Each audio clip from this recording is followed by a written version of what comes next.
everyone. I'm George Boretos, co-founder and co-CEO of CubeRM, a specialized software vendor for end-to-end tender management solutions. We are watching CubeCasts, a series of video interviews where us, together with our guests, will be sharing our experiences, insights, and benchmarks regarding tendering.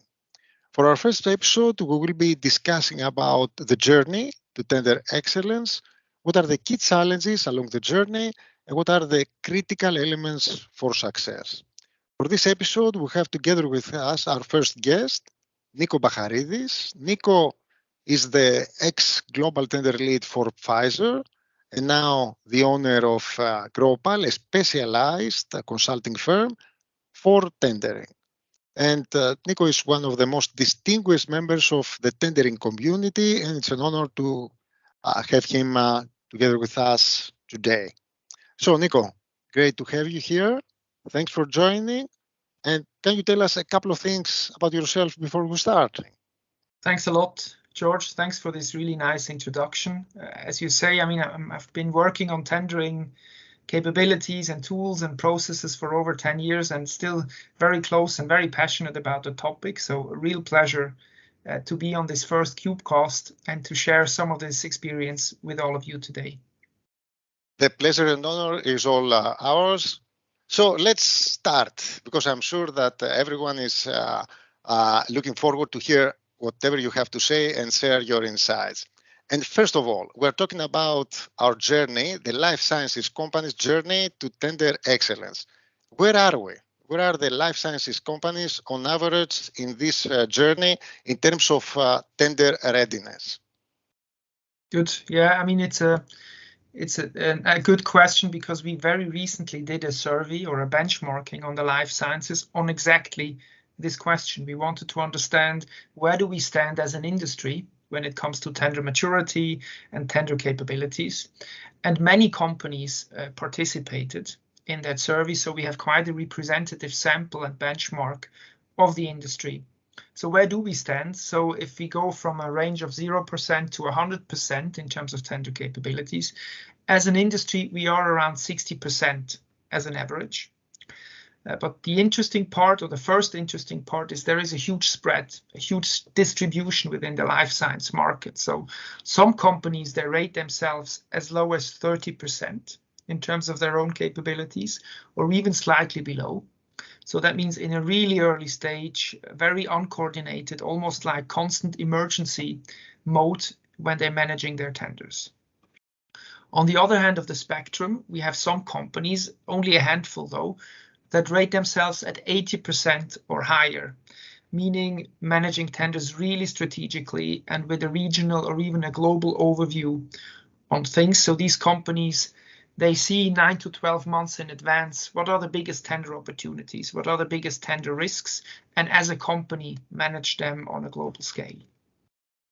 So these are the two ends, but the majority of the companies, they lie in between the two, so around the 60% that I mentioned, which means they have started their journey on tender excellence, but there's still a lot of things to improve. And what we also see is that only around 1/3 of all companies in pharma are using a global tool or are using globally aligned processes to manage tenders. However, we see a lot of activity, a lot of interest in that field recently over the last, I would say, 12 months. So a lot of companies are seriously considering investing when it comes to tendering tools and tendering capabilities, which is the right thing to do.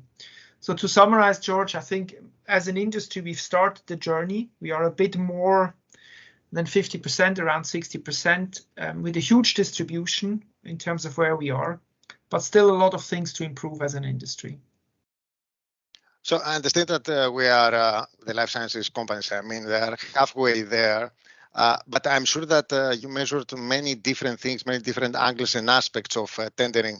Have you identified, based on the research and your own personal experience, of course, have you identified any key elements of success regarding tender excellence, some things that are top priority and others that possibly are important, but less of a priority?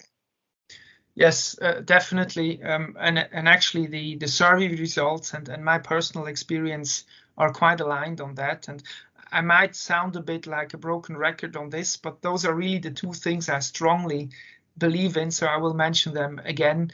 So the first one is tender visibility and tender planning.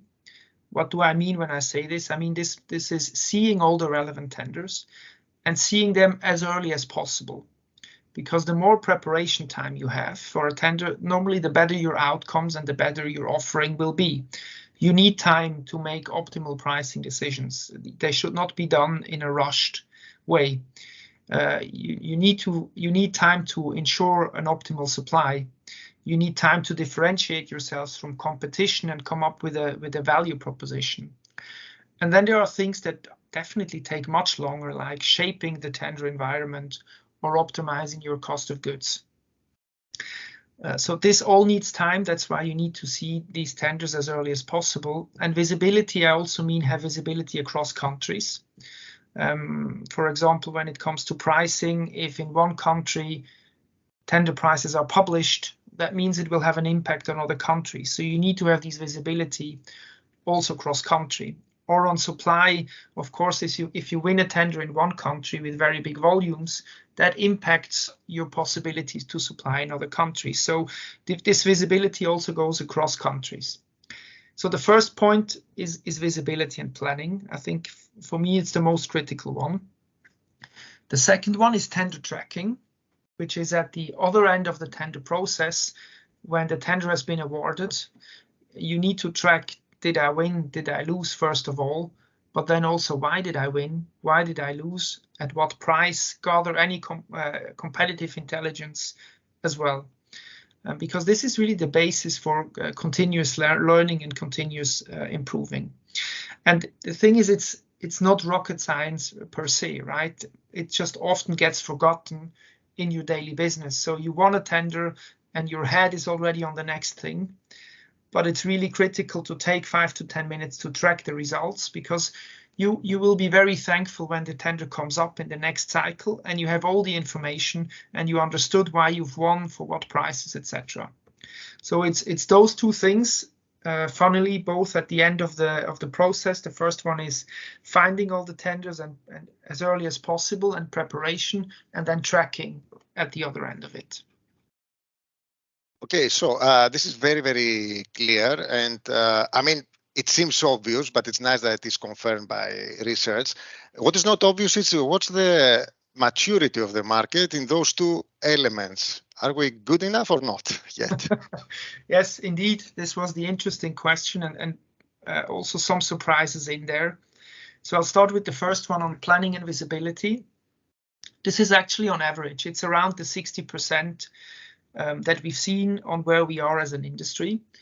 But for me, because it's such a critical thing, because it's the basis of the whole tender process, my expectation would be that it should be definitely higher, right? Because everything else builds on this. You cannot really optimize your prices strategically if you don't have the visibility and the time. As I said, even worse on things like supply or tender shaping, etc. So I would have expected it to be higher, especially also since we have the technology now that can definitely enable this visibility and can enable this planning process. On the tracking part, I was even more surprised, because this was the lowest part. So when we looked at the capability along the process, tender tracking was the lowest part in terms of self-assessment.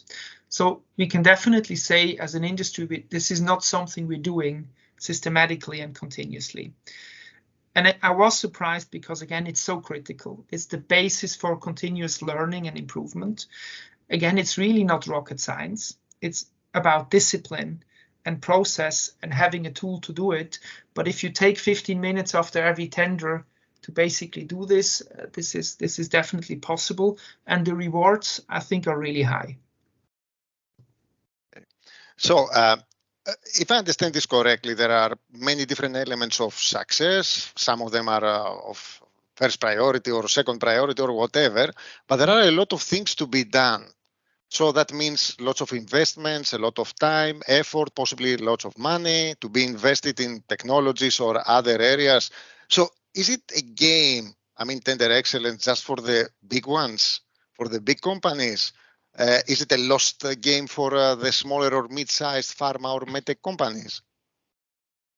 The short answer is definitely not. And also the survey confirms that. I mean, it shows that on average, bigger companies are a bit more mature, but only around 2 or 3%. So it's not really significant. And you could argue, of course, bigger companies might have more resources, that they might be able to invest a bit more money and people into this.